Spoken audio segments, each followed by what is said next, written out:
At the grocery store, you see all kinds of claims on food labels, things like natural, no artificial flavors, no antibiotics, but are they really healthier for you? Joanne Purton tells us how not to be fooled by food labels so you don't waste your money. Food packaging can feature a lot of claims that may make you think the product is good for you or make you feel good about buying it.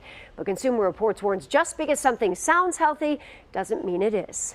Take the claim good source of calcium. Per FDA rules, an item must contain at least 10% of the recommended daily intake to make that claim. On yogurt, the label would make sense. But it may not make sense if you see it on a cookie. And when you see it on a cookie, it doesn't necessarily mean that all of a sudden that cookie is healthier for you. Sometimes the health message is in the product's name, such as Simply Lay's sea salted potato chips. But dig a little deeper, the sodium content is almost identical to that in their classic chips. There's no difference between sea salt and regular salt nutritionally. You're still going to be getting the sodium from it, and it is still a potato chip. Even if the product does contain real ingredients, the key is how much. Brock's candy corn boasts it's made with real honey. But take a look at the ingredients list and you'll see that honey is like the last ingredient on the list, which means that there's very little of it in the product. The same goes for packaging that tells you what's not inside. Log Cabin Syrup proclaims no high fructose corn syrup,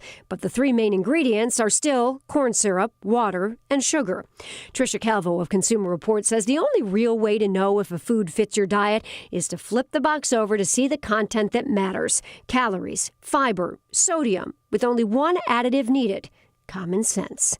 Nothing is going to make a candy bar healthy. Nothing is going to make a lollipop healthy. Doesn't necessarily mean that you can't eat those foods, but just don't be fooled into thinking that you're doing something good for your body.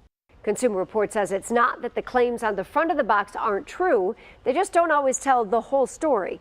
Just some things to keep in mind so you don't waste your money. I'm Joanne Purton, 7 Action News. Back to you. Gotta pay attention, don't we? Candy bars aren't healthy, is that what she said? That is what she said. Whoa, breaking like news.